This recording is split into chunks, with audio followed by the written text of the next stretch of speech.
do you make of it?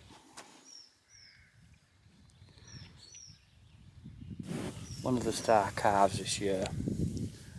She's out of. Look at the shape of him.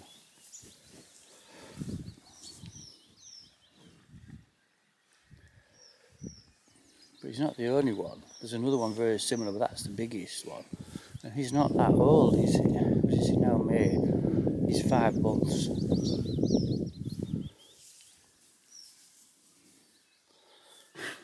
As usual, the ones that you wanted to photograph will be somewhere awkward. But, they're enjoying themselves down here. It has been a funny year for grass. It started off looking a little bit worrying because it was pretty cold and rather wet more through April.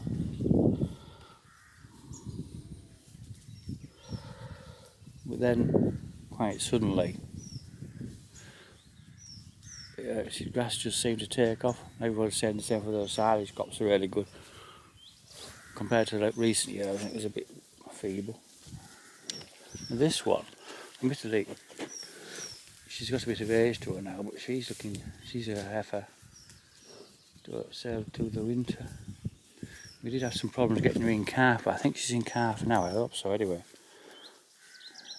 Quite nice to have a friend on that. That brown one, just let her out.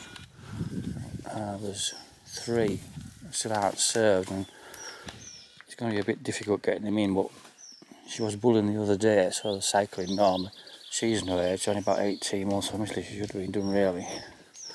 Last time she was 18 more like 16. That red cow there, that's another, that really good calf. Oh, rough somewhere.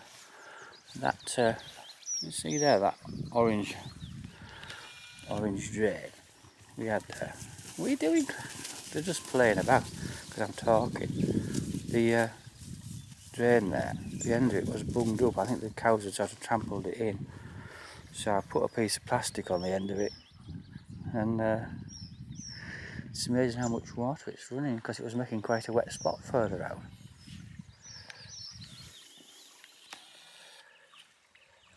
Just giving it play now. Playfully running about. You see here, this is where it was coming up. I didn't actually notice it until I came over here with the fertiliser properly. And it's definitely not coming up now. This area here, it didn't get fertiliser as a result because it was too wet. So it could have some now. I was just thinking of going on a little bit more nitrogen. But it's dried up now. I know, it's a little bit soft there. It was running that tiddly bit of water because it's strong clay right down to here. You see, that's I went through there with the tractor. That's where I particularly noticed how wet it was. Because for whatever reason I hadn't really been over here through winter. It's drying up now anyway. There's quite a nice lot of grass on these fields over here. When they first started coming down here, they seemed to have the idea that we're only allowed to come down at night, and they were always back at home every morning. But they've actually been down here 2 nights now in a row, so got a bit more sense. There's always a bit at the top of this field I don't really like for some reason. It always used to be a great mass of creeping thistles up here, but by constantly spot weeding them, more or less got rid of it. They still, like, you never really get rid of them because there's a few there.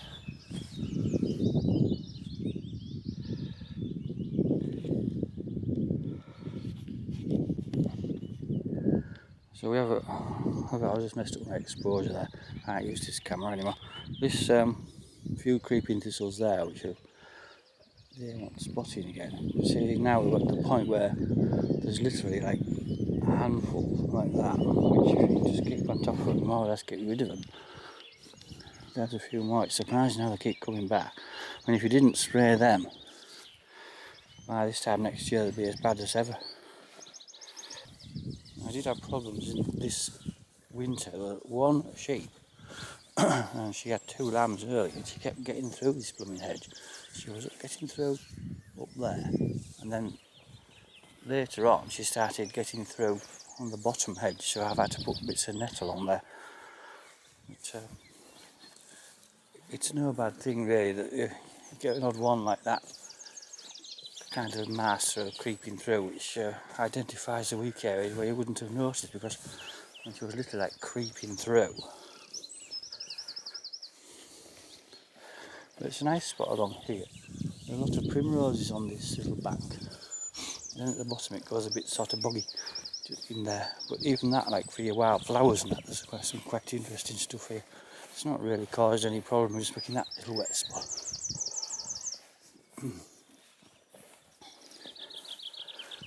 You've got these oak trees like that one. I bet that's a hell of an age. It's not very big. Be a couple of 100-year old at least. We have this year the ash dieback. I always want to call it ash wilt, but I don't think it's called that. Ash dieback is really taking hold, and yet there's odd ones like that one there. Still looks relatively okay, but there's a lot of trees there. Like that one is an example. Admittedly, that's an old tree anyway. And it's trying to come into leaf, but it's quite a gradual thing. It seems to take them several years to actually do the dying back. And eventually the bits and twigs and things start falling off. Then a common thing to happen, they literally just fall over because the weakness in the branches, which can't keep the leaves supplied. There's a similar thing going on below ground, and so they're losing root strength as well. They just fall over, which is bad enough in any situation, to be honest, but if it's near a road or something, it's bad news. So there's at least, I've got 3 very large ash trees on the farm road approach, which may well need taking down, although only one of them is obviously badly affected at the moment. I mean, what do you do preemptively? You know, if it falls on the road, it's unlikely to actually hit anyone, admittedly, here, but it's like an emergency to get it cleared, isn't it? Might be a blizzard or something. That's quite a likely time it would happen. So this bottom section of hedge here, looking quite big and bushy now. This was very gappy originally, and with National Park we run that net along it and coppice and laid some of it and put in a few extra. That oak was planted, but actually I didn't plant much. I planted that, there's actually 3 birches I had, that was me, not the National Park. This last bit of hedge we didn't do, so it's not too bad still. And then that birch tree I planted, then right by it, there's an elm tree there, can you see, which I planted just as the Dutch elm disease was starting to be a thing. And would you believe that has grown up to about that height twice before and died back, and now it's dying back again. So this is its 3rd go, but they don't seem to die. They just keep coming up again from the bottom. So whether is that particular tree, is that sort of retaining, if you like, the disease, or is it getting reinfected? There's very few, well, if any, larger elm trees left. So where's the infection coming from? And where they are, I'll tell you what, a place that they are surviving and look quite well is in hedges. They often grow in hedges from suckers, and those ones seem to be still alright. The dreaded geese flying overhead. Where's he going? See, these are mostly, if not all, greylag. We're absolutely plagued with them around here now. They'll be on the next farm down, there'll be about 50 there. But they like being on this field. The cows chase them, but if I chase them as well. But it's rather difficult when the cows are in here. You go screaming and shouting at geese. I think you've gone want to round them up. So, because I'll tell you why. I mean, people think, oh, what do harm do a few geese do? Well, apart from the fact that 3 geese eat as much grass as a sheep, so 3 is alright, but 30 is a significant difference. But the problem is, there's goose shit everywhere, where they tend to concentrate on certain areas. So, you can't hardly take a step without standing in goose shit. There's one, a big dollop, it's like a dog poo, more or less, size of it. Every square metre has a goose shit on it. So, poor cows are rather clumsy eaters. They'll be in there walking about eating grass, and it might even not be very light when they're eating, and they'll just ingest it. Well, that's not good, is it? Or they'll reject that whole area because it's got goose shit on it. And we're talking acres here, and it's significant. You're talking about half a dozen cows worth of grass spoiled, at least. We've got a drainage problem here. We have to fix this before with a new bit of drain under this track.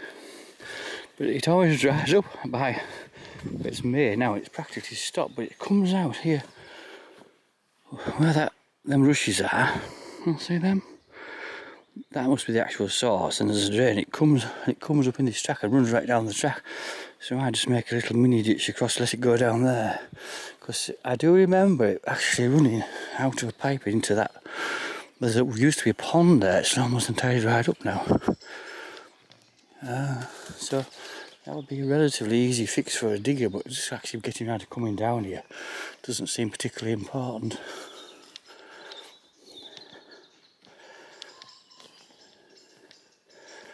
And somebody has my new bit of old net put on that corner. They've cut a great big hole in it so a bloody dog can go through. Don't know who did that. Can you see that there? And my sheep go this side. I think that's plenty big enough for a sheep to get through as well, or even a calf if so minded. And yet, in here, the national parks are down here because there is a footpath goes through here, and absolutely impossible to see or use. The national parks put a stile in there. No, I don't think anyone's ever used it. They just have money to waste like that. I mean, people were climbing over in that corner. Admittedly, there is a footpath goes through there, but hardly anyone ever uses it. But that's still no excuse to cut the bloody wire so stock can get out.